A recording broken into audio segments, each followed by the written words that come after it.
तो यहाँ पुणे के स्वारगेट बस डिपो में जो परिवहन महामंडल के कर्मचारी हैं वो हड़ताल पे बैठे हुए हैं। बस डिपो में आप प्राइवेट बसेस देख रहे हैं क्योंकि सरकारी बसेस के जो कर्मचारी हैं उन्होंने स्ट्राइक किया हुआ है, हड़ताल की हुई है।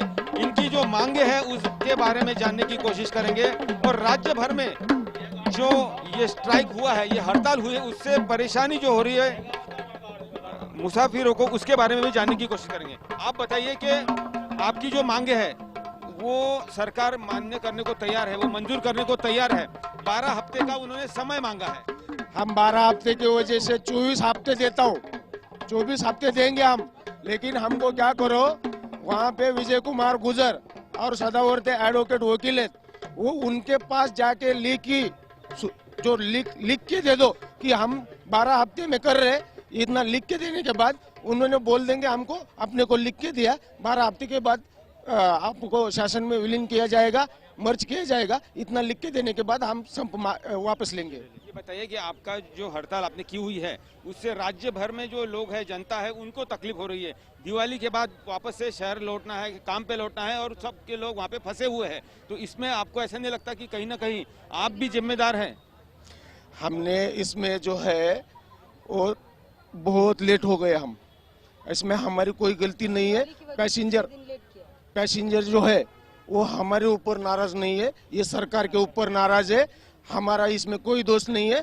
पैसेंजर की वजह से, अगर हमारी वजह से कोई पैसेंजर को तकलीफ होती होंगी तो हम सब कर्मचारियों की वजह से हम उनकी माफी मांगते और उनको बोलते हमारे बच्चे भूखे मर रहे, हमारे 37 लोगों ने आत्महत्या की है, उनके घर में आज क्या हो रहा है वो जाके देखो और देखने के बाद फिर हमको बोलो कि तुमने गलत किया है। आपने कहा है कि जो आपके कर्मचारी है उनकी परेशानी बहुत ज्यादा है। थोड़ा समझना ये चाहते हैं कि कितने कर्मचारी है राज्य भर में और तनख्वाह कितनी है और कब लास्ट में उसकी बढ़ोतरी हुई थी? कम 1 लाख से भी ज्यादा 92,000 कर्मचारी एसटी महामंडल में काम करते हैं, लेकिन इसमें से 50% तो कम बेसिक वाले हैं जिनका 12,000 के ऊपर पेमेंट नहीं जाता है। आज वो कहीं से अपने गांव छोड़कर यहाँ आते, जब यहाँ आकर वो रहते हैं तो 15,000 में कैसे घर चलाएंगे? वो अपना किराया देंगे, वो अपने बच्चों की पढ़ाई करेंगे या अपने घर का सामान भरेंगे, करेंगे कैसे? आप ये बताइए कि आपकी जिम्मेदारी क्या है, आप क्या काम करते हो? मैं एसटी महामंडल में कंडक्टर का जॉब करती हूँ और मुझे 11,000 बेसिक है और उस हिसाब से मुझे 14,000 के ऊपर पेमेंट नहीं जाती है। मैं एसी रोजाना मेरी 12 की एसी होती है।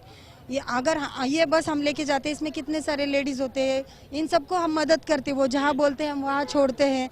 और जो हमारी एसटी महामंडल हाफ टिकट वगैरह देती है, आज इन्होंने प्राइवेट गाड़ियाँ लगाई, क्या इनको हाफ टिकट मिलेगा?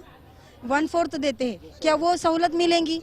8 दिन के बाद स्कूल शुरू हो जाएंगे तो क्या ये प्राइवेट बसेस स्कूल के बच्चों को फ्री में छोड़ेंगे?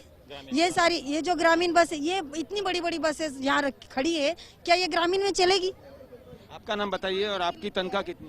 मेरी तनख्वाह है 14,000, कटिंग होके मेरे हाथ में 8,000 रुपये आ जाते हैं।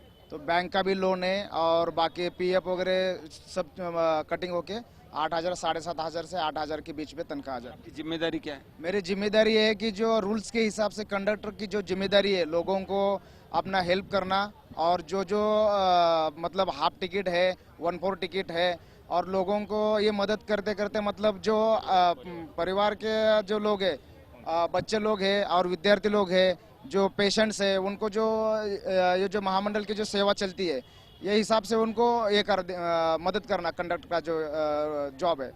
मुंडे जी ये बताइए कि आपकी सैलरी कितनी है और लास्ट सब महामंडल के जो कर्मचारी हैं उनकी सैलरी कब बढ़ी थी? मैं आपको इतना ही बताता हूँ, मेरे को 21 साल पूरे हो गए, 22वां साल चालू है, मेरे को 18,000 से ऊपर पगार नहीं जाती। और दूसरी बात, ये अगर लिख के देंगे, शासन में विलीन करेंगे तो हमारी पगार मेरी अभी 18,000 बेसिक हो जाएगा, उसमें महंगाई और ये बाकी सब बेचारे पकड़ के 22 या 24,000 तक जाएगी। और जैसा जैसा सर्विस जिसका है उसके हिसाब से पेमेंट बढ़ेगा, वो हिसाब से 25,000 के ऊपर अभी ये बढ़ाने के बाद भी मैं 25,000 के ऊपर नहीं जा सकता। इसकी वजह से ये आंदोलन जो है हमने किया है, इसमें हमारा पैसेंजर का या पब्लिक का हमारा कोई रोष आना नहीं चाहिए। ये सरकार के ऊपर जाए, सरकार को दोषी ठहराओ, क्योंकि हमारे अभी 37 लोगों ने आत्महत्या की है, उनके घर में अभी चूल्हा नहीं जल रहा और हमारे घर में सर्विस करके भी चूल्हा नहीं जला। दिवाली में कोई लोगों ने दिवाली नहीं मनाई, इसकी वजह से हम ये इधर इसमें कोई यूनियन का संबंध नहीं है।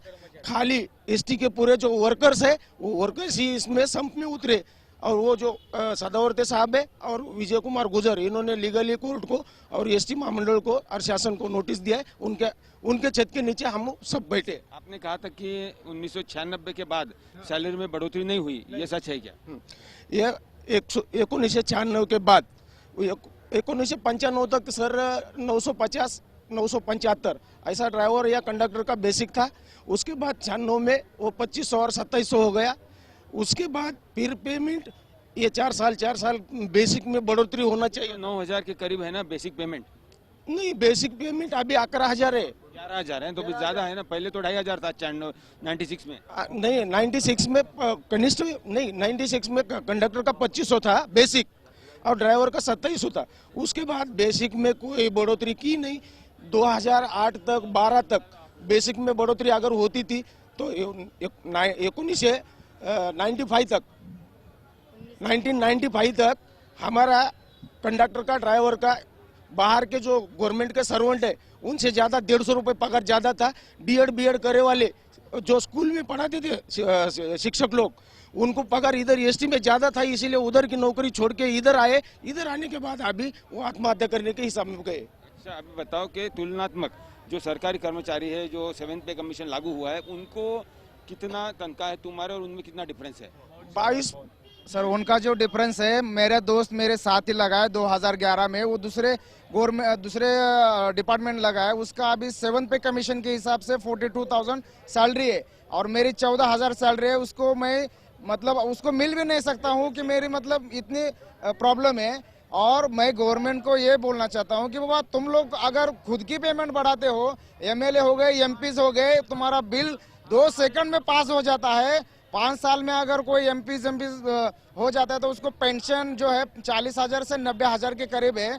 हम लोग जो मांग रहे हैं वो कॉन्स्टिट्यूशन में है। 1950 में जो रूल्स बना है, जो रेगुलर एक्ट जो है, ट्रांसपोर्ट का रेगुलर एक्ट है, जो दूसरे स्टेट में जो ट्रांसपोर्ट है वो गवर्नमेंट में मर्ज किया हुआ है। तो हमारे महाराष्ट्र गवर्नमेंट को इतने 2011 से हम मांग करें, क्यों नहीं करें, इसकी क्या प्रॉब्लम है? तो लोगों को हम लोग प्रॉब्लम में नहीं डालना बोल के 2011 से हम स्ट्राइक पीछे ले रहे। 10 साल हो गया लेकिन अब तक ये मर्ज हुआ जो है, गवर्नमेंट में मर्ज जो करने वाला वो नहीं ले रहे। आपने सुना कि जो एसटी के कर्मचारी हैं, उनकी जो व्यथा है, उनकी जो समस्या है, उनका कहना है कि जो सैलरी है हर एक कर्मचारी की वो तकरीबन 12,000 के करीब है और जिम्मेदारी बहुत बड़ी है। उनका कहना है कि ये जो विलीनीकरण है वो होना चाहिए ताकि 7th पे कमीशन लागू होगा और उनकी तनख्वाह में बढ़ोतरी होगी। कैमरून कपिल हरने के साथ पंकज खिलकर, पुणे, आज तक।